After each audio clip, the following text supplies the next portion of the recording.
It's April 26, 2010. We're here at the Oslo Freedom Forum, and I'm with Julian Assange, who is an Australian internet activist, and you are in WikiLeaks. Please tell us a bit about WikiLeaks. WikiLeaks is an international public service that helps people who have suppressed information get it out to the public where it can be used. And the way we help people is through advanced cryptographic techniques, through the legal system, and through political defense. Then once that important information is published, we keep it public. That is also quite a difficult thing to do because of legal attacks or illegal attacks that are made by governments and by corporations. When you try and get something out, it may achieve a thing. Exactly. You've chosen to locate in Sweden, right? We have stuff everywhere, but we deliberately, for our reception of material, take it in through Sweden and pass it into Belgium and then to another country. And the reason is that Sweden, under the Swedish Press Freedom Act, has a subsection which grants a right to anonymity. Similarly, Belgium, as of 2005, introduced a communications law that protects the communication between a journalist and their source. So you deliberately pick up those two protections, those two legal protections, by pushing information through Sweden and Belgium. And we have used this not just to, say, stop seizure of our servers or records in Sweden and Belgium, but to also prevent investigations occurring in other countries. We did that successfully early in 2009 with a case in South Africa about documents we had published relating to cartel behavior in the South African banks. Exactly. And these threats to WikiLeaks and towards the people that are working in WikiLeaks, they are very much real, aren't they? I mean, there's been over 100 attempts, legal attempts to attack us. Some of them quite serious, all of which, however, we have proceeded successfully with help from our friends. There have been some illegal attacks, attacks on our internet servers from China, which we have successfully dealt with. There have been surveillance attacks. And in Kenya there has been quite serious attacks on people who were related to us, including the assassination in March of human rights lawyers, a raid on my compound. Right, and of course, I mean, as viewers of Farman TV, we know that we support WikiLeaks very much, and what you do, I almost didn't ask you too much about that because it's self-evident sort of the kind of viewers that we have on this channel, and we could talk a lot about why it is important and all that, but I believe that might be covered on a lot of, that might be able to I should say, the work that we have done has led to removal of the Kenyan government. It has led to the removal of the Turkish violence, which is gradually now being reduced. It has led to the resignation of the chief of defence of Denmark. It has led to the resignation of the Prime Minister.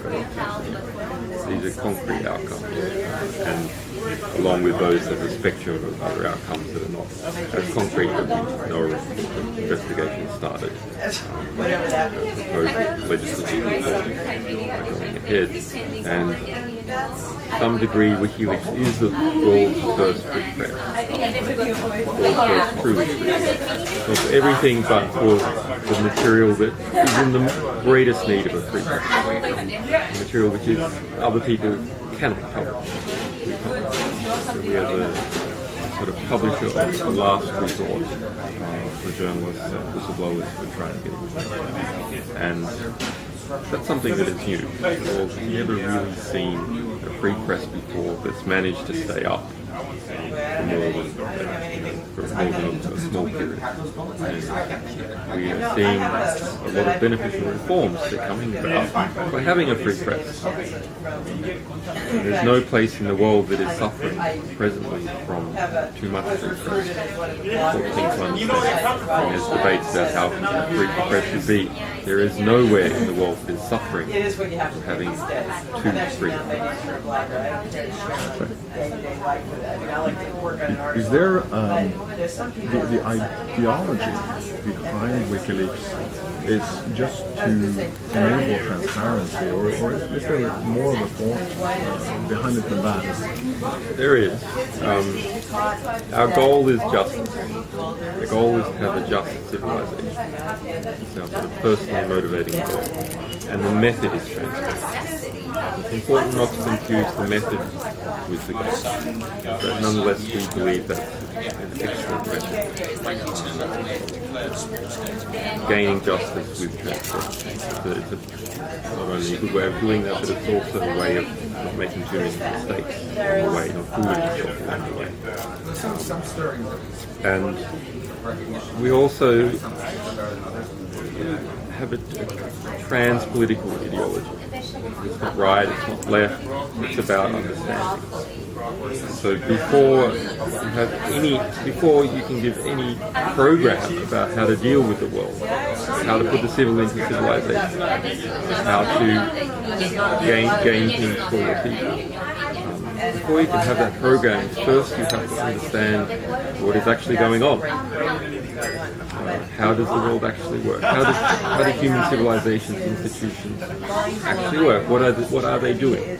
Because any remedy must be based upon what is actually happening in practice. Because if it's not based upon what is actually happening, then it's based upon some sort of fantasy. And therefore any program or recommendation, political ideology that comes out of that misunderstanding will itself be a misunderstanding. So we say that to some degree all political ideologies are currently bankrupt because they don't have the raw ingredients they need to address the world.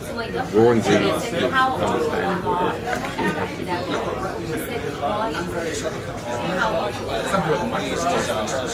Are you then an anarchic sort of organization, or do you subscribe to the modern democratic progressive nation state, or?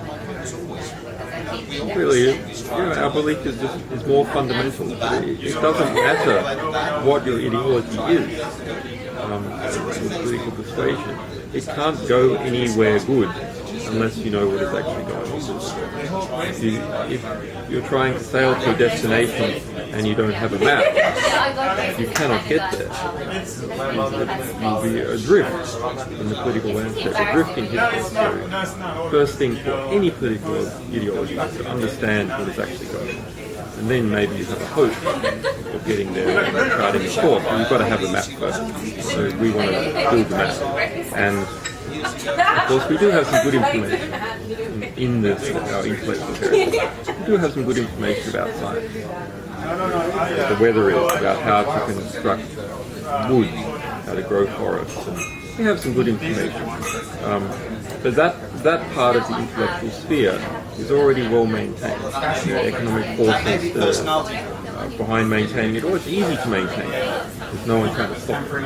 But there's another part of human history which has never really been in the historical record, because there are economic forces trying to get rid of it and trying to prevent it getting into the historical record in the first place.